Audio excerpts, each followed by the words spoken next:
The term Taíno brings to mind the history of an indigenous people who once called the Caribbean home, and whose legacy lives on today through their descendants and passionate Taíno revivalist communities. Back in the late 15th century, the Taíno were the main inhabitants of what we now know as the Bahamas, Cuba, the Dominican Republic, Haiti, Jamaica, Puerto Rico, and the northern Lesser Antilles.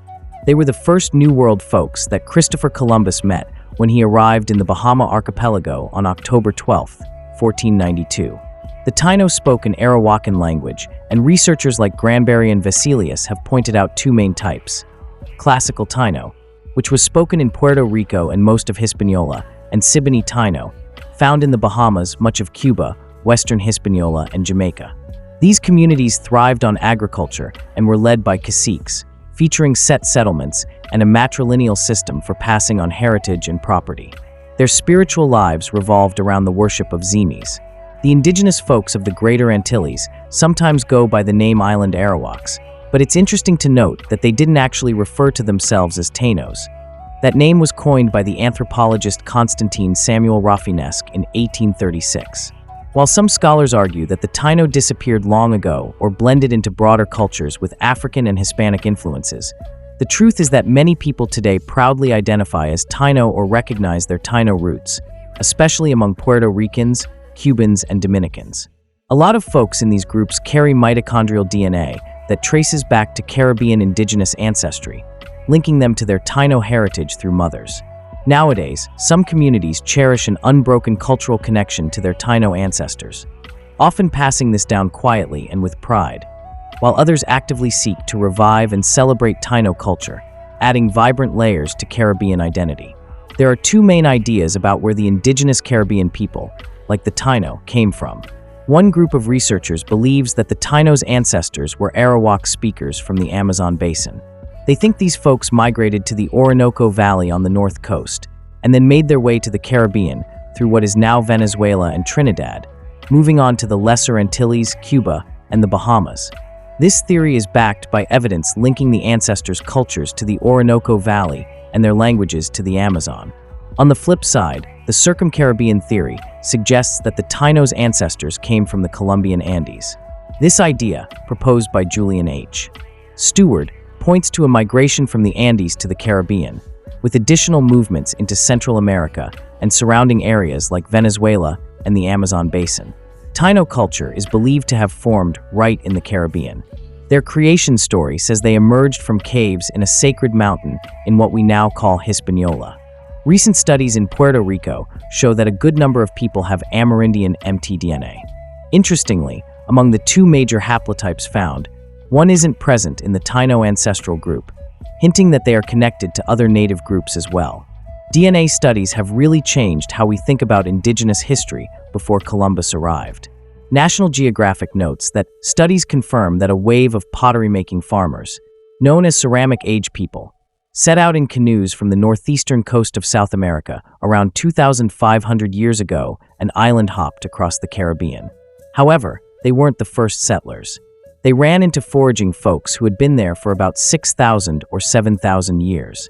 Eventually, the ceramicists, who are related to today's Arawak-speaking peoples, replaced those earlier foragers, likely through disease or conflicts, as they settled on new islands. Taíno society had two main groups: Naborias, who were the common folks, and Nitainos, the nobles. They were led by chiefs called caciques, who inherited their roles from their mothers, thanks to a matrilineal system that favored women in passing down social status. Nitainos acted as sub-chiefs in the villages, making sure the Naborias were working well. Caciques got advice from priests and healers known as bohiques, who were respected for their healing skills and connection with the gods. Bohiques also gave the go-ahead for important tasks. The Taíno followed a matrilineal approach to family and inheritance.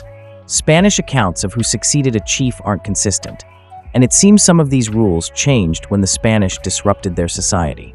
Early chroniclers like Bartolomé de las Casas and Peter Martyr de Anguera mentioned that a chief would typically be succeeded by a sister's son. Las Casas didn't clarify which son it would be, whereas de Anguera said it was the oldest son of the oldest sister first, then the oldest son of the next oldest sister. When a couple got married, they often moved in with the husband's uncle, who had a bigger role in the kids' lives than their biological father. He guided the boys in joining men's groups within the family. Some Taíno practiced polygamy, with men sometimes having more than one wife. Ramon Payne, a friar who traveled with Columbus, noted that caciques usually had 2 or 3 wives, while the more prominent ones could have had 10, 15, or even 20. Taíno women were really good at farming, which was crucial for everyone's survival. Men would fish and hunt, making nets and ropes from cotton and palm. Their dugout canoes came in various sizes, holding anywhere from 2 to 150 people, with the average one fitting 15 to 20. They used bows and arrows for hunting, and even figured out how to use poisons on their arrowheads. Women typically style their hair with bangs in front and longer in the back, and occasionally wore gold jewelry, paint, and shells.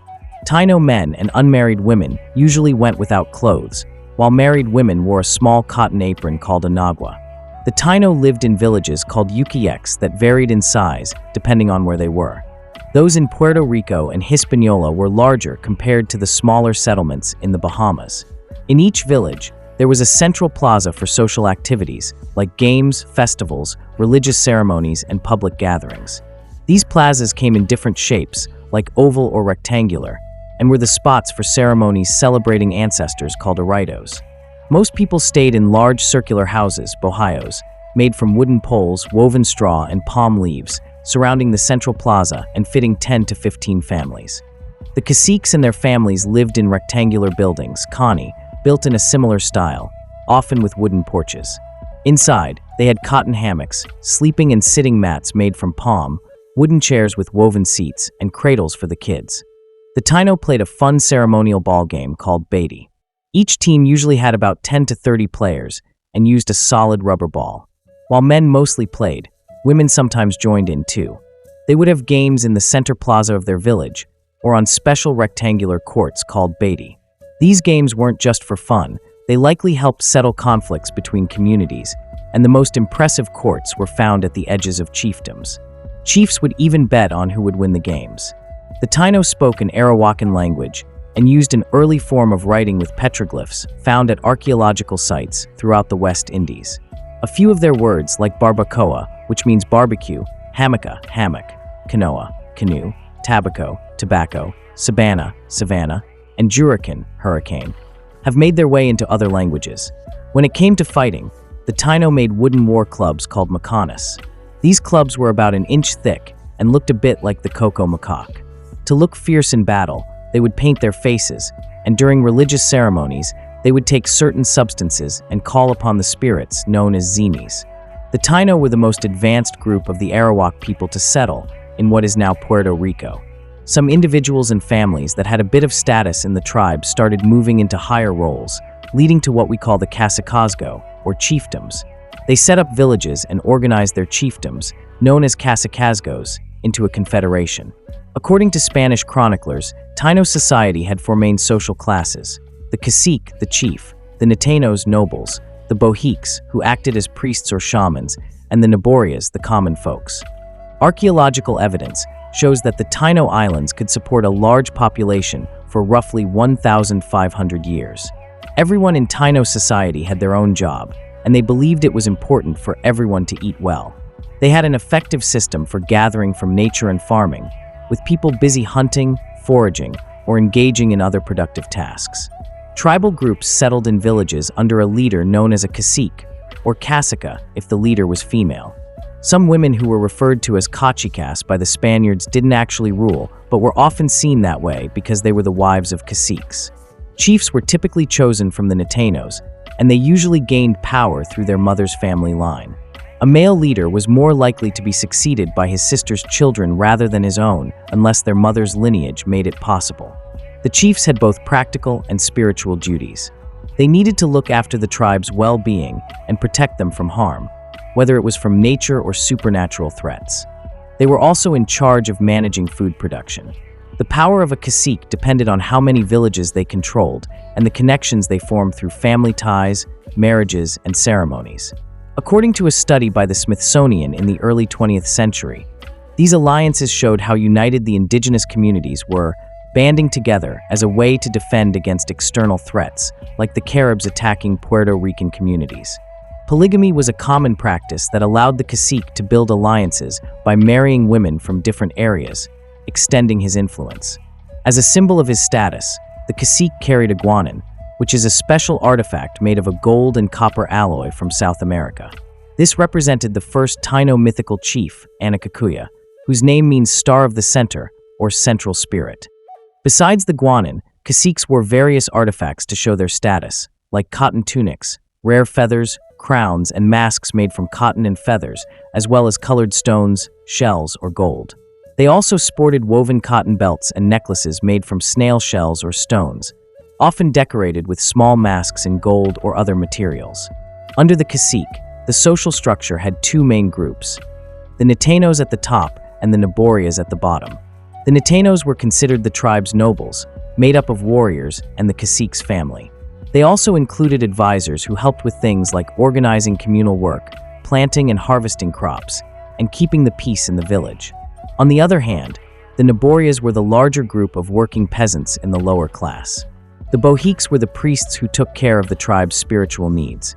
They were responsible for dealing with angry or indifferent gods, who were seen as the rulers of the spiritual world. Bohiques had to communicate with these gods, calm them down when they were upset, and act as intermediaries for the tribe. They also healed the sick, treated the wounded, and interpreted what the gods wanted to ensure the tribe met their expectations. Before doing all this, the Bohiques would perform cleansing rituals like fasting for several days and inhaling sacred tobacco snuff. Taíno spirituality was all about honoring Zimis, which are basically spirits or ancestors. Two of the major ones were Atabe and her son Yukahu. Atabe was linked to the moon, fresh water, and fertility, and she went by different names like Atabe, Atabera, Atabex, and Gimazoa. The Taínos on Quisquia, Hispaniola, called Yukahu Bagua Mero Kodi, meaning he was white yucca, great and powerful like the sea and mountains. He was seen as the spirit of cassava, the main crop for the Taínos, and also associated with the sea. Guabansex was the wild side of Atabe, believed to be in charge of natural disasters. She was thought of as the goddess of hurricanes and storms. Guabansex had twin sons, two Guataba, who created hurricane winds, and Coatriski, who brought on floods. Iguanaboina was the goddess who kept good weather around, and she had her own twin boys, Boinail, the rain messenger, and Morohu, the spirit of clear skies. There were also some minor Zimis tied to cassava growth and life cycles. Brahma was a minor Zimi worshipped for helping grow cassava and for healing people from its poisonous juice. Boinail and his twin Morohu looked after rain and fair weather, respectively. Then there's Makatori Guayaba, also called Makatori Guayaba, who is the Zimi of Kobe or Kobe, the land of the dead. Apiel Guabaran, a Zimi shaped like a dog, kept an eye on the deceased. Deminan Karakarakal, a male cultural hero that the Taíno thought they descended from, was worshipped as a Zimi too. Makakale, another cultural hero, was also seen as a Zimi, but was punished for not protecting the mountain where humans came from. Depending on the story, he ended up turned into stone, a bird, a frog, or a reptile. Zimi is the name given to both the deities people worshipped and their physical representations, which could be anything from objects to drawings. These representations came in all sorts of shapes and were made from different materials, found in a variety of locations. Most Zimis were made from wood, but other materials like stone, bone, shell, pottery, and cotton were also used. You could find Zimi petroglyphs carved into rocks near streams, in ball courts, or on stalagmites in caves, like the one in La Pitana, Cuba. Semi-pictographs showed up on everyday items like pottery and even tattoos. For example, Yukahu, the Zimi for cassava, was often represented by a three-pointed Zimi placed in small gardens called canucos to help boost cassava crops. You can also find wooden and stone Zimis in caves across Hispaniola and Jamaica. Plus, semis sometimes looked like toads, turtles, fish, snakes, or even abstract and human-like faces. Some Zimis were paired with small tables or trays, which were thought to hold a hallucinogenic snuff called cohoba, made from the beans of a Piptidenia tree. Archaeologists have found these trays along with beautifully carved snuff tubes. Before certain ceremonies, the Taínos would clean themselves out, either by making themselves throw up with a swallowing stick or by fasting. After they served communal bread, first to the Zimi, then to the cacique, and finally to everyone else, the people would sing the village's epic, accompanied by maracas and other instruments. One Taíno legend says that the sun and moon came out of caves. Another tale talks about the first people who lived in caves and only came out at night because they believed the sun would change them. A sentry turned into a giant stone at the cave's mouth, while others became birds or trees. The Taínos thought they were descended from Jamaica, a cultural hero, and a female turtle that emerged from his back after he got a blister. As for the oceans, there's a story about a huge flood that happened when the great spirit Yaya killed his son Yael, who was about to kill him. After the murder, Yaya put his son's bones in a gourd or calabash. When those bones turned into fish, the gourd broke, thanks to Jamaica, and all the water of the world came pouring out. The Taínos believed that Jupias, the souls of the dead, would go to Kobe, the underworld, where they'd chill during the day. At night, they'd turn into bats and snack on guava fruit. Taíno society was set up in a way that traced family lineage through the mother, which means it was matrilineal. Women lived in groups with their kids, while men had their own separate spaces. This arrangement gave Taíno women a lot of say in their lives and in the community. When Columbus arrived, the Taínos shared stories about the Caribs, another indigenous tribe known for being fierce warriors who often raided Taíno villages and captured women. While the men were away fighting, Taíno women stepped up to handle farming and rituals, taking on important roles in the culture. Women were involved in various levels of the Taíno political system, even reaching positions as cazacas or chiefs. This likely meant they could make key decisions for the village and delegate tasks to others. There's also evidence that the richest women in the tribe collected crafted goods to trade or give as gifts. Unfortunately, despite the independence Taíno women had, many were taken hostage by Spaniards during negotiations. Some reports say that these women became commodities for trade, marking the start of a dark period where systematic abductions and sexual violence against Taíno women became more common. In 2018, a DNA study analyzed a tooth belonging to an ancient Taíno woman from the Bahamas, dating back to between the 8th and 10th centuries. The researchers compared her DNA to that of 104 Puerto Ricans who took part in the 1000 Genomes Project back in 2008, all of whom had about 10 to 15% indigenous American ancestry. The findings showed that these Puerto Ricans were more closely related to the ancient Bahamian genome than to any other indigenous American group. Even though many people in the Greater Antilles don't identify as Taíno, DNA evidence indicates that a large part of the current population has Taíno ancestry. Specifically, around 61% of Puerto Ricans, up to 30% of Dominicans, and 33% of Cubans have mitochondrial DNA from indigenous origins. Some communities have even held onto Taíno or Indio traditions to some extent.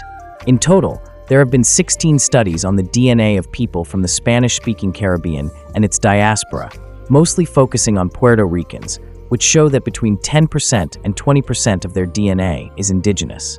Some people have slightly more indigenous DNA, while others might have less or none at all.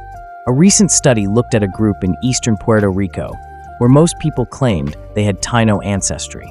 The results revealed that they had 61% mitochondrial DNA, indicating maternal ancestry, from indigenous peoples, but 0% Y chromosome DNA, indicating paternal ancestry, from indigenous sources. This suggests that some of the Creole population comes from relationships between Taíno women and European or African men.